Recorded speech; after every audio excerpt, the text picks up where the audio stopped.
This is it, what? Fettuccine with the team, we getting lit. What? Got it rolled up, now who really tryna hit? One, puff, puff, then we pass. Then we pass. Then we pass. Oh, snap. Brow, brow, brow, brow, brow. Oh, bitch. Anybody could get it. That ain't fair. Get that horsey back her hair. Hey. What's good, homie? What's poppin'? We back with good? another one. We good out here. You refilled my drink. Thank you for refilling my drink. Come on, man. You know I used to pour them libations for about a year and a half. That's why I feel like 2 years. You were kind of an expert with it. I just bring the things and you just do what you do. Yeah. Got me going back in one of my old bags. My old bag. You know what I'm saying? It's cool though, because I still got them. They still hanging over the shoulder. All right. You know what I'm saying? I pull them out as needed. Pull them out as needed. You got your catch. Yeah, man. You got your coach bag. Yeah, man. All of that. Little clutch. You know what I'm saying? A little clutch. Little, you know what I mean? You got your little little duffel, little book bag, knapsack, LV situation. A little fanny pizzle. You know what I'm saying? Fanny. You know what I'm saying? You know what I mean? You a little handy fanny. Put a pickle in the middle, not the fanny. Yeah, man. Come on now. You already know who it is. It's your man EarthTone. And your man, the real Peasy, holding you down with the right dose of the highest notes. Yeah, it's the Herbal Tea Podcast, episode 67. 67? You know, already? Man. You know, old, yeah. Shit. You know, yeah. Shit. We out here with it. 67. Y'all been rocking with us all that time. Still here. We appreciate it. You know what I'm saying? Giving it up for the Q Plus community and all of that. And it's a beautiful thing. This is a cute little addition to the family that we throwing in. It's a new situation we got going on. So we kind of throwing a little bit of different elements. We call them micro segments for y'all. Micro segments. You might remember one that we did during 420. We kind of brought you a little something new. I believe it was a vintage vibe situation. Vintage vibes. Yep. And we also had the needle drop, which, dropping. you know, was kind of new, but we kind of dressed it up for y'all. Yep. So we have a new one to tell y'all about this time around. A new debut.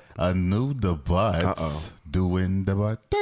Ow. We call this one First Listen. So this is when we hand select a new tune, big tune, from another Q Plus artist at random. You know what I'm saying? Since y'all are popping out here, y'all got joints dropping like out the wazoo. All over the place, left and right and left. So we can't always, you know, we like to review as much as we can. So with this one, the first time, what we do is we take the song and we give it a listen for the first time. We don't listen to it as soon as it come out.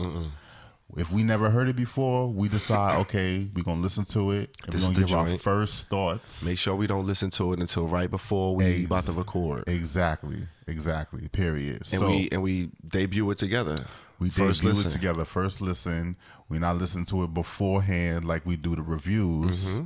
We're listening to it on the spot pretty much. Fresh right ass. Before we film this. Yep. You know what I'm saying? So the first song that we're bringing for the first listen. Ooh, this is exciting. You know what I'm saying? Can I get a drum roll?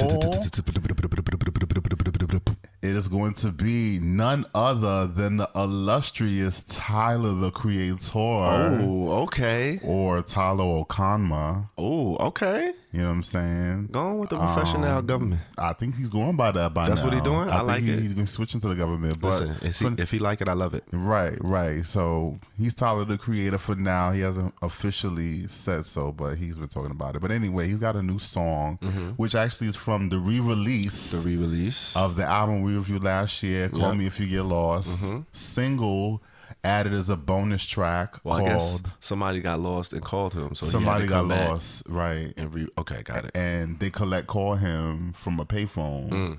And so he's getting back to them with a jam called Dogtooth. That's one of the gems. Okay. And I'm going to let you go ahead and kick your shit first. Okay. Well, I got to say, I love the title, first and foremost. Do you love the title? Dogtooth. It's just goofy. It's just some goofy shit. Like, what is he talking about? Dogtooth. I mean, so we heard the joint. We listened to it, ran through it. First listen, fresh ears. Right. Had to give it a grade on the spot. What's the grade? What you giving it? The beat is jamming. I fuck with the beat. It's rocking. It give me a jazzy little feel. The drums is kind of hard. They giving you those like galloping, running drums feel, but like still a 90s program Pete rock swing to it. My bad. I like the joint. He ain't really.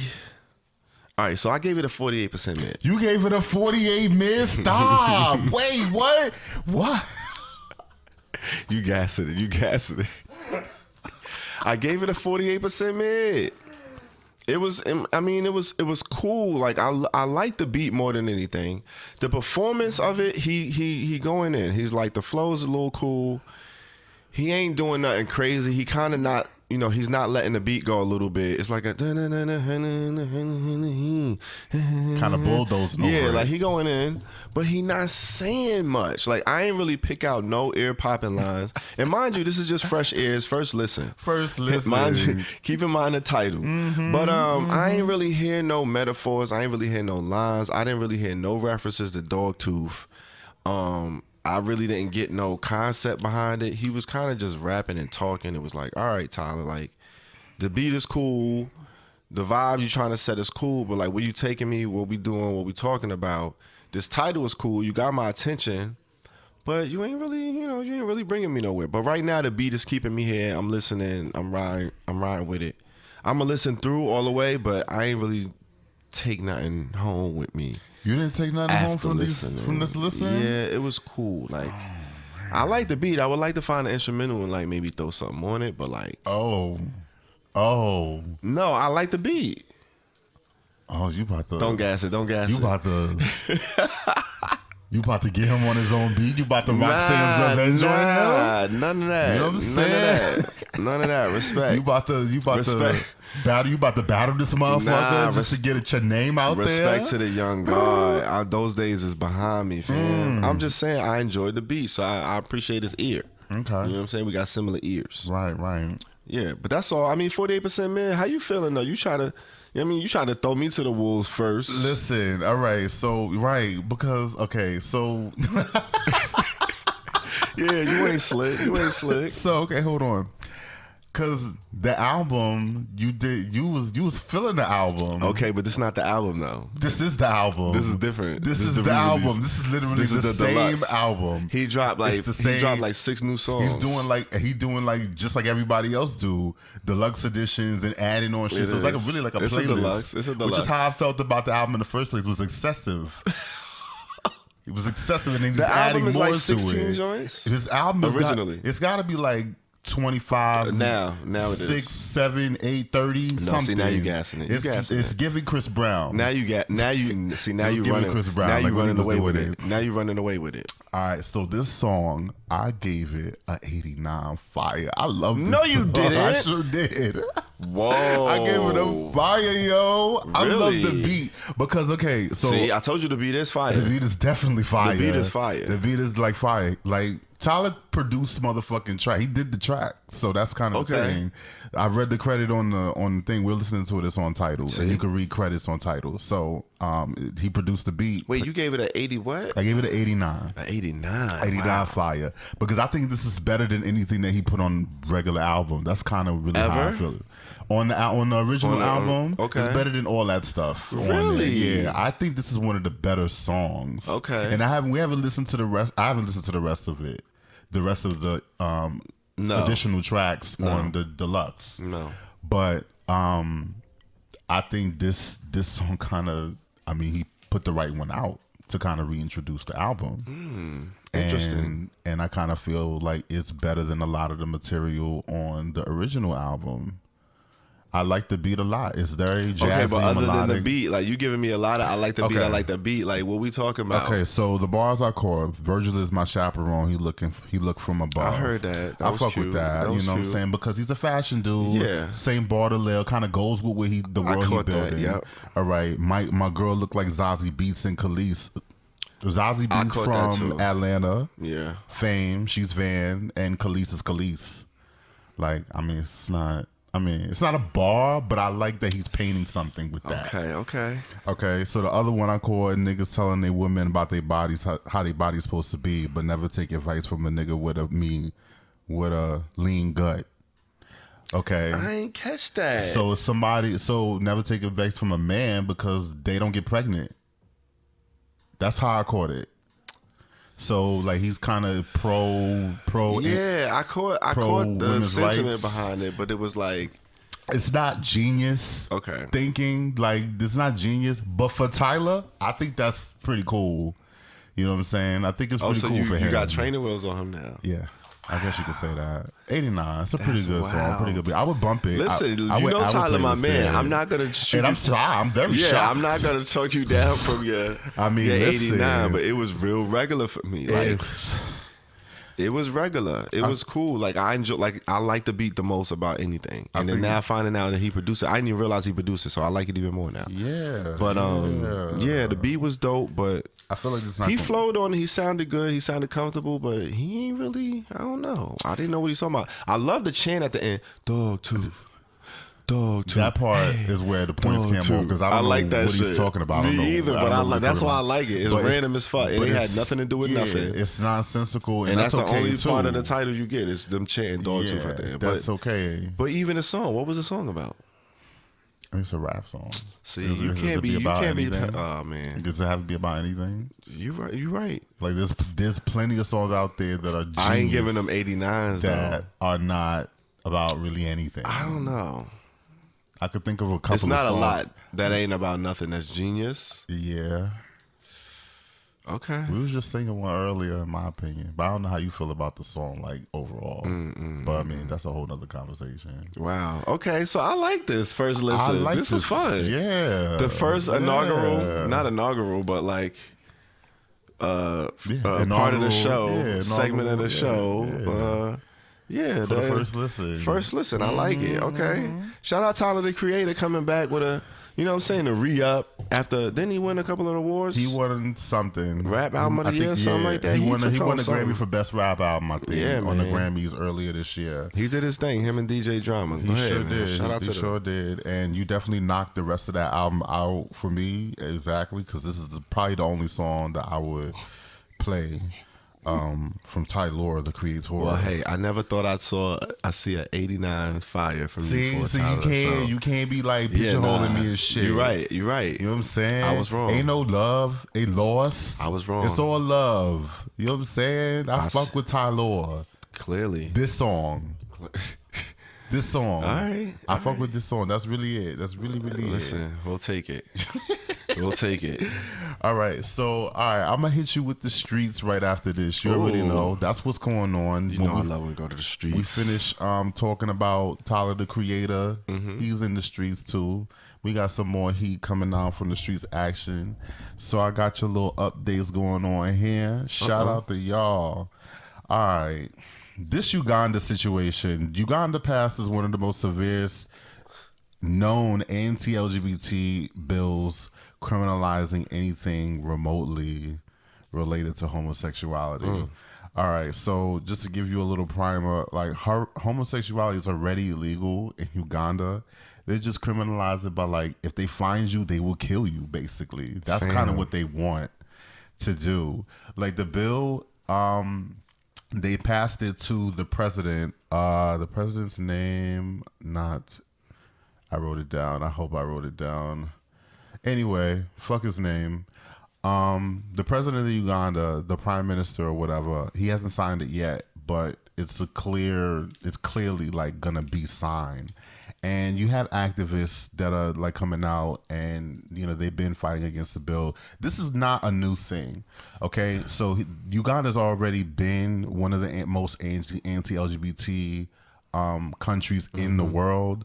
In 2010, they were doing the whole kill the gays bill. They were introducing that, and it was getting a whole level of support, and it was breaking news all over the place. I wrote a song about it when I first came out as an artist, and like I had been following that since that point, and to see them 13 years later, so many years later, make good on that promise, it wasn't like hard to guess that they would do it, but to see like just as much anti-LGBT shit going on here, like to see something like that in a country like that, so very, very like heavily Christian, heavily religious, and to see it kind of actually pass, and just imagine the fear of the people who are actually homosexual living in Uganda, the terror, the horror that they might be going through right now. Like my heart just really goes out to them.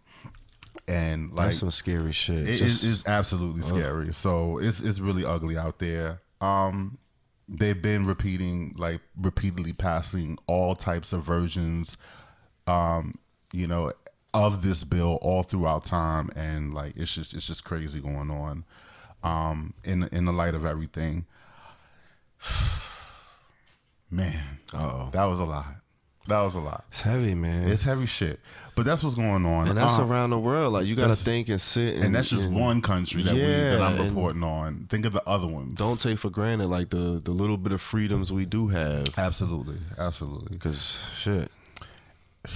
In other news, rough segue, but here we go. Don Lemon. Anybody even know who Don Lemon is, or Don Lemon? Yes, sir, Don Lemon. Don Lemon canned from CNN after 14 years, since 2006. Gave him the axe just out the blue. Well, seemingly out the blue. Yeah, something happened. Yeah, so he's been a star on the network CNN or Capone Noriega.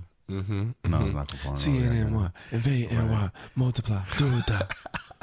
He's been a star on the network since 2006, gaining more notoriety, repeatedly calling out the President 45 for his lies and racism. But he's been known for making misogynistic comments on air regarding women, specifically presidential candidate Nikki Haley, running past her prime at age 51 years old. First of all, how old are you? Don Lemon, you're like not that. Like you're like in 51? Spitting distance of 50 if you're not already 50. So he was fusing ageism at somebody the like, ageism, misogyny, and all of that bullshit, and like just be doing that. And they've been calling him out on it on the network, and so like I guess they just finally gave him the axe when he said this shit. So like it kind of makes sense. I'm just saying, like, if you're gonna be a news reporter, don't be a dickhead. Like, what the fuck? Anyway, moving on. We already got other shit going on in this country right now. We got Montana, the House of the Assembly there. They locked their votes to bar one of their own legislators, Zoe Zephyr, the state's only trans legislator, just because she spoke out against them passing a bill that will criminalize trans kids from seeking surgery, gender-affirming surgery, and hormones. So, she obviously, as a transgender legislator, she would be against it. So she's in front of the House as they're introducing the bill. She's speaking out, kind of erupts, protests happen, people get arrested, and, all the ruckus, they're not really happy with it. So they're like, okay, you're going to be barred from participating in any votes for any laws for the remainder of the session, which is only until May 5th. But the whole point is they're just making a whole scene, a political scene, because that's exactly what this is the whole political charade that they're doing with all these anti-LGBTQ bills and trying to block all these trans kids and misdirection and all of that. Exactly. It's just making a whole thing. But the fact that they censured her and this is going on record, like it's just crazy when there's only so many LGBTQ legislators and fewer of them trans that actually make it. And then the representation is there. And then the fact that the governor's son is non-binary. And he still signs it into law. And after his son's like, saying you should be against this. Like, what's going on? Why are you endorsing this? So this is kind of like it's just a mess. And, this is just following the trend of the all the legislation that's trying to bar women from seeking reproductive care and trans people from their surgery and their hormones and kind of like affirming their identity. So, you know, it's just unfortunate turn of events. It's weird what they spend their energy on. Exactly. Into blocking and like it's just kind crazy. of stopping people's rights and all of that. Yeah. It's just unfortunate. But, you know, we definitely rooting for Zoe Zephyr. And, you know, we admire the work that she's trying to do, trying to, you know, instill a little bit of change into her community, because I'm sure she's not the only one that would want, you know, that would be supporting trans people. There's definitely a community out there that, you know, she said it's tantamount to torture. I can only imagine feeling like you are, you know, you need to affirm like who you are, but you're not able to because your state's telling you no, you can't do that with your body, even though you're 16 years old, as if you're not old enough to make decisions at 16. Anyway, moving on. Billy Porter, said to be portraying Billy Porter of Kinky Boots and Pose fame, said to be portraying James Baldwin, revered black gay writer and civil rights activist, in a biopic based on a screenplay written by Billy Porter and based on the 1994 biography written by David Leeming. Shout out to Billy Porter. I saw that. I didn't realize Billy was writing it as well. Yes. Okay. You know, just all the haters, shut up, relax. I can't think of anybody else who could portray a James Baldwin. Haters, they gon' hate. There's actually a YouTube little mini series about James Baldwin that just came out, and there's another actor who played him, and I think somebody interviewed him asking him, because I guess he's the first person to portray James Baldwin as in a series or a film, right before Billy Porter is about to do it. But I didn't watch it yet, but that just came out, so that might be interesting to check out. Shout out, you're ready. Did you hear that Noah's Ark might be coming back for real? A reboot. Okay, come on with that the reboot. Part, you know what I'm saying? The trailblazing queer dramedy and first American series featuring all black and gay characters due to return in 2023, the year of our Lord, as confirmed by creator Patrick Ian Polk. Wow. Shout outs. Is anybody excited about that? I actually am. I watched Noah's Ark when it first came out. Mm-hmm. Yeah, it was cool. I mean, it was kind of like the only thing around that was given what that was given at the time. That what we needed. So it was a bit of like, you know, the thirst traps, just like it'd be out there. That's the only thing. You could grab it. It's accessible.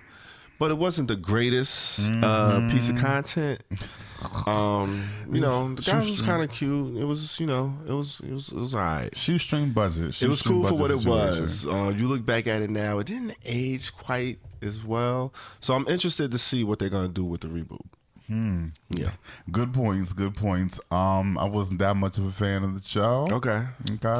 But I'm glad to say that it is coming back, because it definitely was an error. It was an error. It was an error. And anybody who is just like us, you know, LGBTQ anywhere on the spectrum, probably remembers the show, because it's probably literally like when you heard about it and then you finally saw it, was like, oh, all right. Like you was kind of like, it was like the black version of Queer as Folk. Yeah. We had Queer as Folk, and then we had Noah's Ark, and that was probably about it.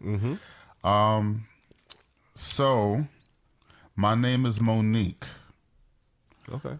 Comedian Monique.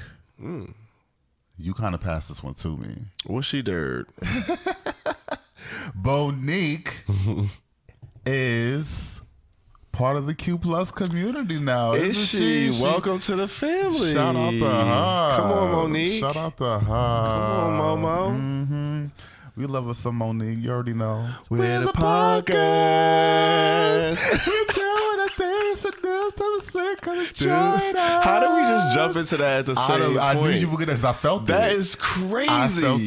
I felt it. Like we lit on cue. Like that was not planned. Oh my god. Dang, mama.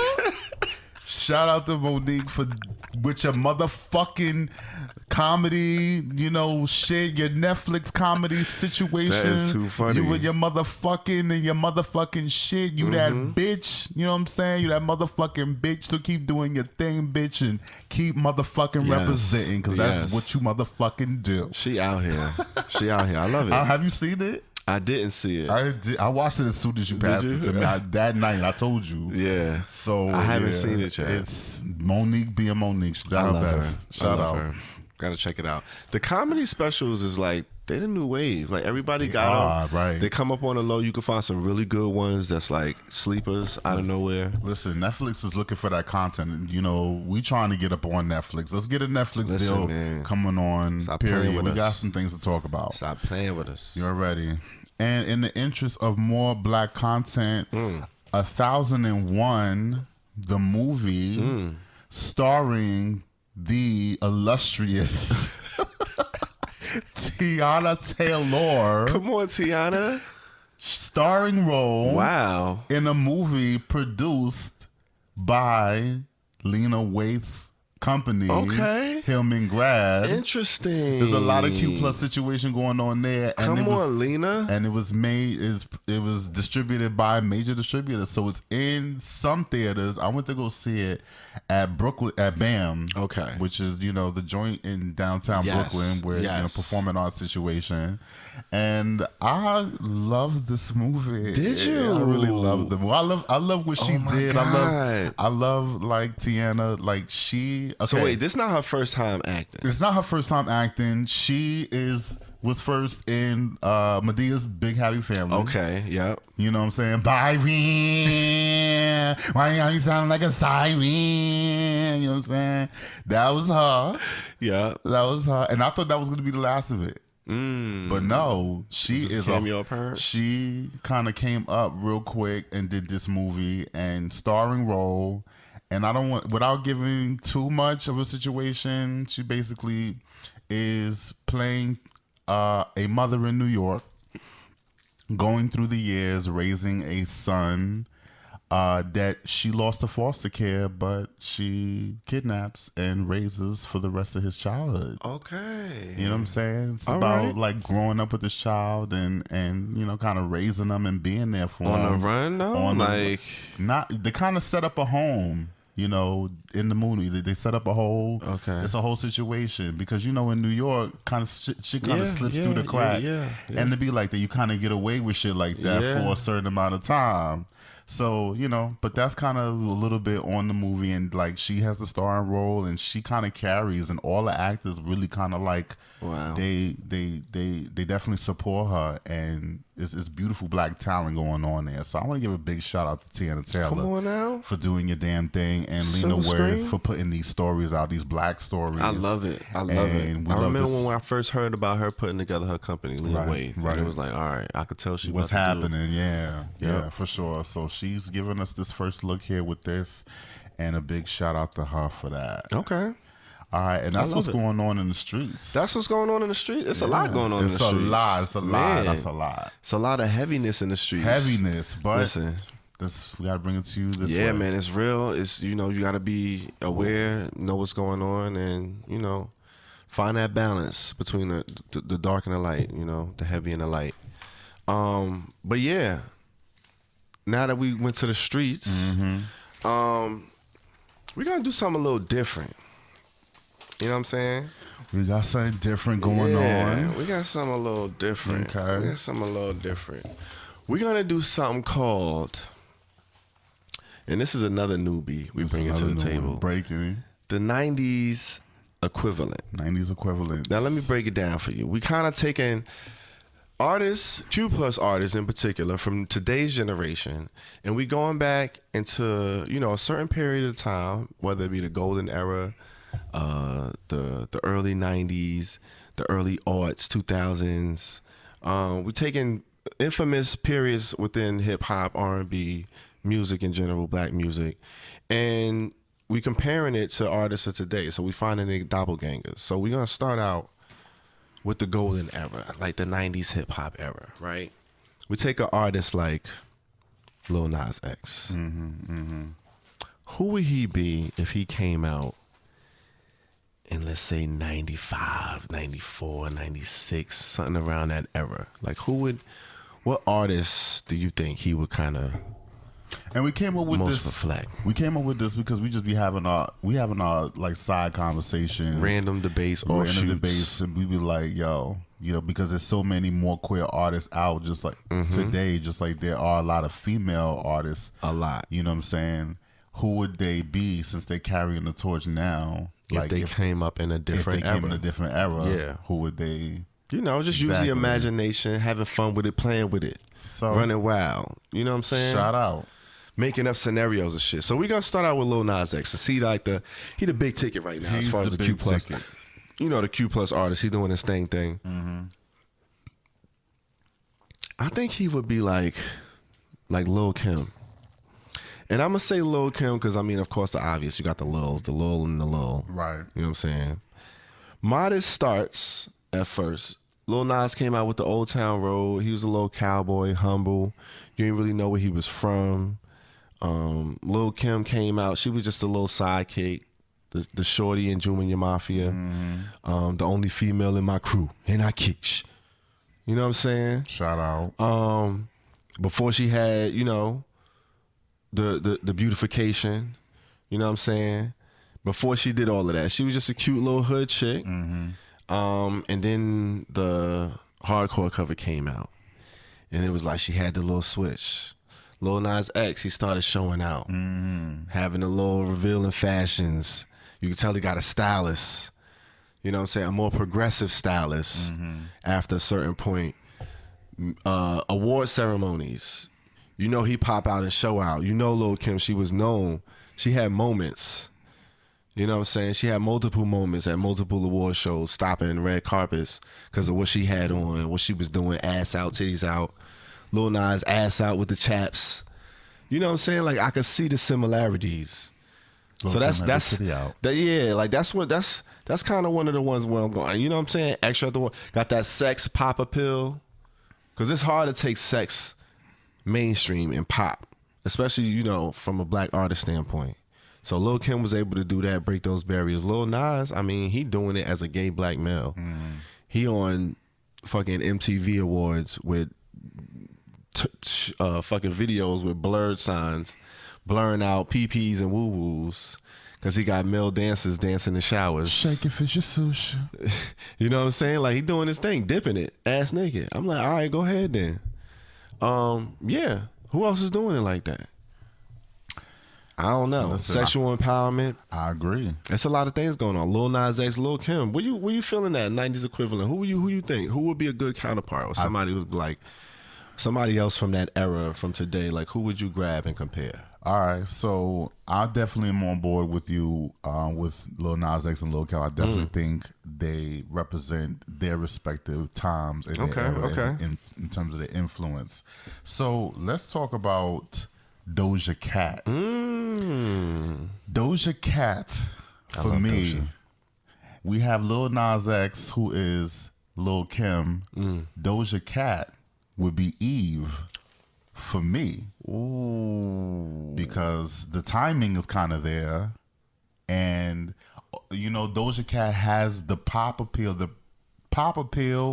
that she can sing and she can rap. Eve kind of did the same thing, but it was right. It was downplayed though, right? So Eve was definitely had a more commercially friendly sound, and like Eve or Doja Cat is perfecting that balance a lot more. They both do their thing behind the mic. Interesting. They kind of have conservative looks, although Doja Cat, I would say, yes, is more conservative compared to somebody like City Girls or Cardi B. I would say that just because Doja Cat is sexy and so is Eve, but that's not the number one. Okay, that's not in the forefront. That's not necessarily in the forefront. They'll talk about pussy. Yeah. Eve was talking about, pussy and fucking and sexing too. It just was very much more subdued. Okay, got you. That's why I like that comparison. That's a pretty.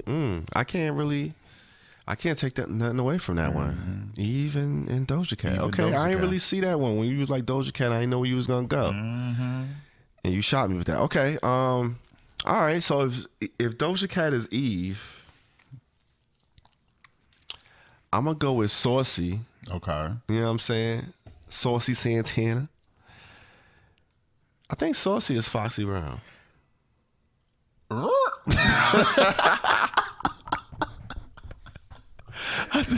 I think Saucy is Foxy Brown. Whoa. Yeah. Hold on. We need to smoke to that Yeah, one. yeah. Go ahead and light that up. Light this up. I think I see Saucy as Foxy Brown. Break Let me that tell you, one the fuck because Saucy is like Saucy got a little bit more of the hood appeal. You know what I'm saying? A little bit more scruffy. You got the beard. You know what I'm saying? The press on nails, always ready to throw down. The Miami hot fire. You know what I'm saying? Always hot under the collar in the MIA. Sex and broad talk without protection, Florida, disease and Florida boy. You know what I'm saying? Love the hood niggas. You know Foxy loved her hood nigga. That's how she was. She had that little edge. Have a little bit of the raspiness. Saucy Santana got the raspy. It's like a more of a higher, loud growl raspy, whereas Ill Nana was more of a like before Rick Ross. She had the like that was Foxy. The Ill Nana, like she had that grunt before. You know what I'm saying? Like they got those comparisons. As far as the bars and the lyricism, the flair, the raunchiness is there. I see those similarities. I wouldn't say Saucy was as much of a lyricist as Foxy, though. You know, Foxy she had bars, but she wasn't known for being one of the top lyricists. It was more her style and her flair, you know, and her sex appeal and all of that. And Saucy as well. Like Saucy got like a very unique sex appeal that he gives off, that he has a large fan base that loves him for it. And he has a very different look, very unique. You don't really see too many butch queens, femme queens that have beards and, you know, still rocking a dress and heels and shit. Still rocking a dress and heels and still running around, you know, with dudes and tussling and throwing down and getting shot at and, you know, surviving shootouts and all that shit. Like, it's kind of crazy. So yeah, that's why I draw that comparison. Saucy Santana, Foxy Brown. You was kind of shocked with that one. You ain't think I was going there. You was like, You don't gag though. I will see your Foxy Brown. Ooh. And raise you a Jackie O. Oh, Jackie O? For obvious reasons. Ooh. Interesting. Ooh. Interesting. Okay. You know what? Foxy Brown, for those that don't know, for those like, you know, maybe too young to remember, Foxy Brown and Jackie O actually had a beef. Yep. Little tiny, little whatever. But they're really like counterparts of each other. Jackie O. Foxy Brown is to the north as Jackie O is to the south. Yeah. That's kind of how I was thinking. Yeah. That's how I was really thinking about it. True. So, you know, but I didn't know you was really going to come out with Foxy. Yeah, I thought you was going to say interesting. somebody else. Who you thought I was going to say? I thought you was going to say Trina. But it would, but like I said, Interesting. that's too obvious too. Yeah. I mean, Because- I kind of thought that, but it was like, all right, okay. But that would be interesting. That would make, I mean, that could be a good one too. But see, I can see that I comparison. think there's somebody else that's Trina. And, you know, I guess we'll get into that. But I'm saying, like, Jackie O, like, had a moment. And I feel like that's what Saucy is having. I like it, though. That's why I like this game, because you could kind of take it. You can make an argument for anything as long as it makes sense. You know what I'm saying? All right, so who you got? Like, who you... All right, so the next one on the list is... Oh, since I pulled out those, I was supposed to do it the other way. But anyway, fuck it. We're going to go this way. Next one's going to be Azealia Banks. Ooh. And Azealia Banks, we all know her. Like this, we all know her. I'm just gonna go ahead and she might be Roxanne Shante. Roxanne. Yeah. Wow. Roxanne Shante. Okay. So if you don't know who Roxanne Shante is, Roxanne Shante is an early pioneer female rapper. Probably one of the first to just kind of get on the mic as a female rapper. Not the first, but like solo. So she came out with a song called Roxanne's Revenge, which was the answer to UTFO's Roxanne. Mm-hmm. So you know, and it was a whole thing in the late 80s, Roxanne Wars and all of that. Mm-hmm. So, but Roxanne Shante only really had the one song she did come out with an album, but by the time she came out with an album, it was years later, and the fans didn't really follow, and it was still pretty new. Nobody really know how to like market her. Okay. And the same thing kind of really happened to Azealia Banks. She had the one big song that went viral, the 212. Yeah. And she followed up with an album that was it was critically acclaimed, but because she had problems with her label, they didn't really know how to mess with her. Yeah, she's kind of a firebrand. True. She got dropped. They really didn't push the album. They never really. And she kind of just been solo doing her thing since. That's crazy. Like kind of with her own niche kind of community. So like that's kind of really what Roxanne. They kind of have okay, interesting. It's an interesting breakdown, man. I would have. So would you agree? I wouldn't have saw that one coming. I don't know. It makes a lot of sense the way you break it down. My only discrepancy with it is like, I feel like the era might be a little back compared to where Lil Nas is, but it makes sense. She did come before. That was my whole thing. Yeah, she came before. Years before Lil Nas X came. She did. So this is how sense. This is how we stretch it out. Yeah, that makes sense. Like that it's around about the gauge, but and I don't know who else would be. I can't raise you, so I don't have one. It's an interesting take. I love it. All right, so with that said, I'm gonna give you Kid Ken. Hold on, stop. What happened? I don't know if it's still going. It looked like it is. It looked like it is, but I can't tell. Oh yeah, because you ain't all the way down, right? I am all the way down, but it looks like it's here. And I don't think it's maximized enough. You know what I'm saying? Like it's shortened. Like if you plus sign it, you'll see it move, I feel like. How do you do that? Because it's definitely still going.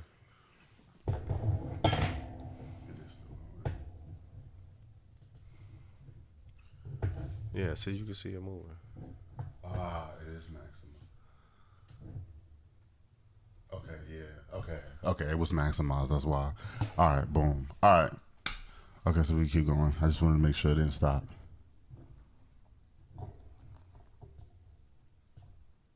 Check. Boop. All right. All right, so we keep going. All right. All right, my bad. Sorry. Where was we at? You was at Azealia Banks, but tell me if you agree. Oh, yeah. Azealia Banks, yes. So if you had anybody like else. So I can't really, as far as the breakdown, it makes sense. I don't have a rebuttal.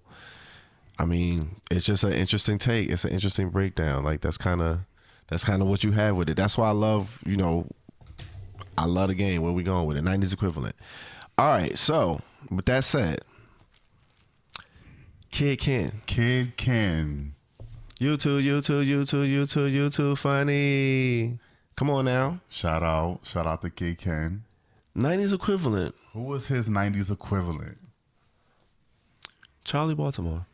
Oh shit. Wait a minute. Hold on. Wait a minute. You pulled. Okay, hold on. Yep. Charlie Baltimore. That's you know what I'm saying? That's something. The bright hair, always. You know what I'm saying? Stay with a short bob. Kind of got that femme flashy, princess energy, but I still sting you. I still pop off. Yeah.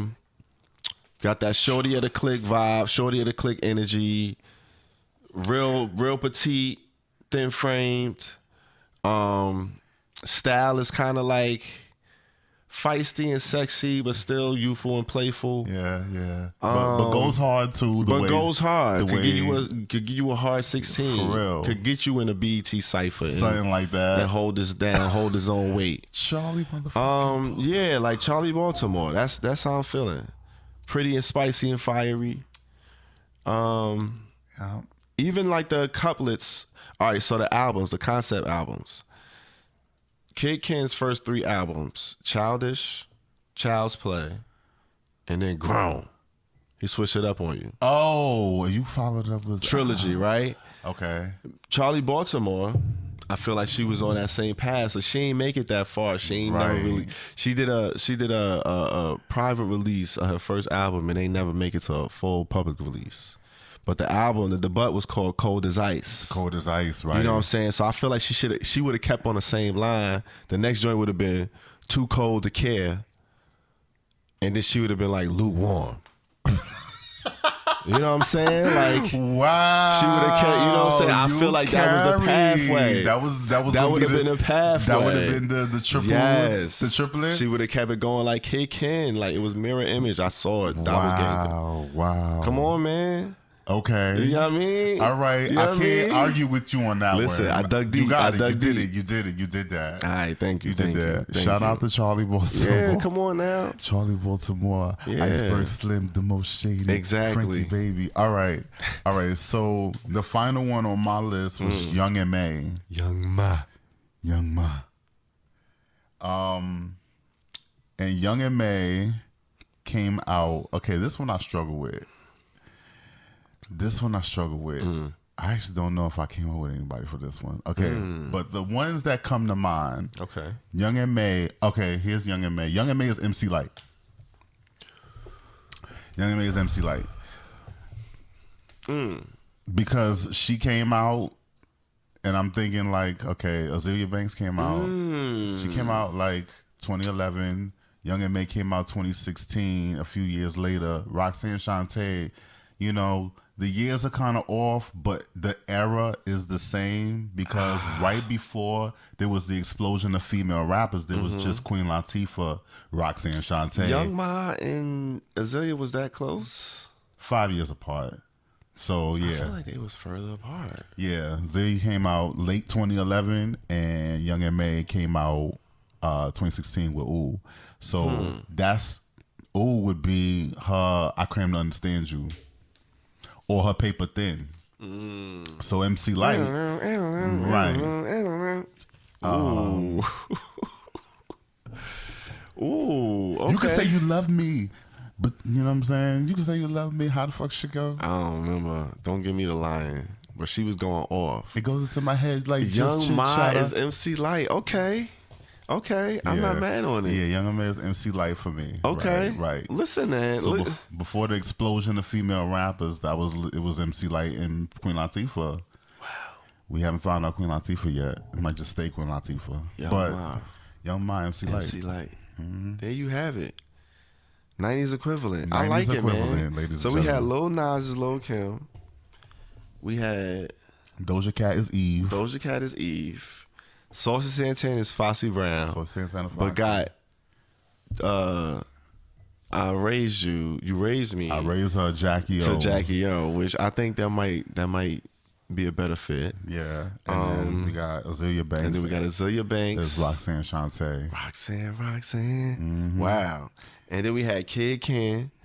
Charlie B. Moore. And Young M.A. as MC Light. Ooh, what a roster. Okay. Well, let's see what happens next time on 90's Equivalent. 90's Equivalent. See who come up with. Yeah, man. Hope you enjoyed it. Well, with that said, you know what we're going to do. We're going to have another smoking session in the smoking section. Come on now. We always gonna bring it back there. It's back to the herbals and the gerbils and the remedies and the remedies and the. I've been waiting. I'm looking for the smoking advice for this time. It's been a minute. Are you looking for it? I'm looking for it. What's happening? All right. Well, actually, today we just getting into what's going on in the world, what's going on in the nation.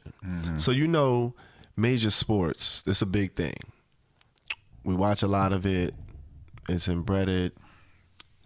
Major league sports. Baseball, basketball, football, hockey, tennis, the Olympics, all of that stuff. Big business. Right. A lot of eyes. A lot of people grow up on it. A lot of people grow up watching it, playing it.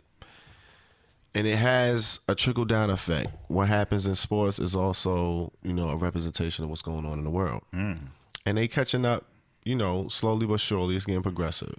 So, you know, in the smoking section, we talking about the marijuana industry, the herbal things, what's going on. Yeah. Ins and outs. Well, recently, the NBA just announced that they will no longer penalize their players for marijuana use. Woo! Oh, that's across the board? Across the board. That's a big deal. Now, this is kind of adding them to what they were already doing. So in 2020, once they did the NBA season in a bubble, they stopped testing for weed. So they weren't, turning a blind eye, but they just stopped making it a part of their random testing. When they was random testing, they was just doing it for like enhancement, performance enhancement drugs and other drugs, but they wasn't testing for weed. So they stopped that a couple years ago. And this pretty much declassified it. So it took it off the substances that are banned list. And now it takes it where they could just smoke and do what they think during the season without getting any penalties or fees for smoking weed, testing positive or whatever. So that's new. That's a big deal. Previously, the first time you get caught with weed in your system, you get a mandatory treatment and counseling program that you have to go through. Second offense, that's just on the first offense. Second offense, you get $25,000 fine. And then your third time, your third strike, you get a 5-game suspension. This was in the NBA. So all of that's turned around to where the point now you can't even be penalized for smoking weed. And they actually looking into it to kind of start getting sponsors, to start looking at it as a treatment, Follow the money. as an alternative to opioids for pain relief. So it's a lot going on with this big business. But that's just a sign, like I said, a sign of the times, a sign of what's going on in America and the nation. These major league sports, they're taking a progressive look and a lead as far as what's going on with the future of marijuana. But comparing that and looking at what's going on in other, sports, what are they doing with their marijuana policies? Well, the WNBA, they still have it banned. They ain't playing none of that. They ain't trying to hit none of that shit. You still can't smoke weed during the season, off season. If they test it, they find you in your system. Nah, we're not playing that. So theirs is still like the old NBA, like they didn't change anything yet. And the whole Brittany Griner situation. Yeah. She wasn't, she's a WNBA player. In the off season, a lot of these WNBA players, because of, not lack of pay, but they don't get equal pay. They don't get paid what the men get paid for the NBA. Right. They have to supplement their income. So they go overseas and they play in these leagues. And she was in Russia doing just that and got caught with the THC cartridges in her bag. And, they had her out there for 9 months trying to keep her hostage, locking her up. They was trying to give her 9 years, it looked like. She was facing like 9 or 10 years or something crazy like that. Yeah. She eventually, made it back over to the States. But, that was a whole situation. But, the WNBA, they don't play that. They still got a ban. The NFL in 2020-21 season, they allow weed use during the off season, but not during the season. So now you can smoke it, once the season ain't going down. But once you back in season, you can't get caught with it in your system. They consider it, you can't do it. You're man. The Major League Baseball, now they removed weed from the banned substance list in 2019, so they've been on it, been ahead of the curve. You could still be penalized if you appear high during games, practices, meetings, or workouts. So you can't just OD and come in with red eyes and be smelling all crazy. But they're not really testing you for it. It's not on the banned substance list. So they're a little bit more of ahead of the curve than even the NBA was in that standpoint. Makes sense. In hockey, the NHL, they don't classify weed as a banned substance at all. And players are not penalized for positive drug tests. The only, penalty or kind of suggestion or reprimand that you could get is if you test abnormally high for your urine with, marijuana, they'll offer admission to a program for you. And you can either accept it or deny it. If you decline it, no harm, no foul. But if you accept it, it's anonymous and it won't even, the NHL won't even know you've been admitted to the program. So that's about as far as it goes with the NHL. So you figure Major League Baseball and hockey, I would figure those were the two most conservative sports. Right. And they seem to be the most progressive when it comes to marijuana policy. So, go figure. The Olympics, they don't play none of that shit. They got everything banned during competition. During the off season, believe it or not, you can partake in marijuana. They don't test during the off season, but once you in competition season, you can't do it. You sure you heard the story of Sha'Carri Richardson. Right. She was disqualified in 2021 after, tested positive for marijuana. And she had just killed it in the Oregon trials for the Olympics. So she got disqualified right after that. And she was hoping that, her disqualification would shine a light, on the marijuana policy and the discrepancies that they have towards these athletes. And, they want to use it. They want to smoke in peace, be able to do their thing. It's no harm, no foul. It's not proven to be any kind of performance enhancement from smoking marijuana. So we'll see how they catch up. But for right now, the Olympics ain't playing it. Everybody else, though, all of the major league teams and, sports in the nation, they seem to be catching up. So that's a good sign. I like to see it. It's on the up and up. All right, word. You know what I mean? And that's what we have in the smoking session. So how you feeling about that? Did you ever play sports like in high school? And I never played sports, and I never really thought about all the laws and all the different the different penalties and the fees and fines and all of that with the different sports. I kind of just thought in my mind that they all kind of were on the same page and all like either did or didn't. I didn't realize it was broken down to the different major organizations of each sport, which I guess kind of makes sense. Did you find out anything about soccer? I didn't look into soccer. Nothing came up, but I'm sure they might be on the conservative end because that's probably one of the biggest sports globally in the world. And like FIFA and all that shit. They don't play all that shit. But you never know. Everybody's kind of, seem to be coming around at their own pace. But slowly but surely, everybody seems to be making the same decision. So I wouldn't be surprised if they're not already. In a few years, they're going to be opening up their marijuana policies to, loosen down those walls and let athletes partake.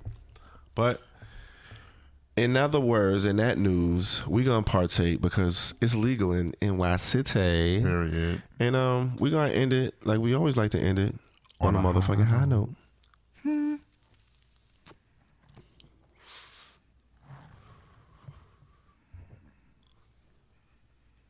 This is it, what? Fettuccine with the team, we getting lit, what? Got it rolled up, now who really tryna hit one? Puff, puff, then we pass.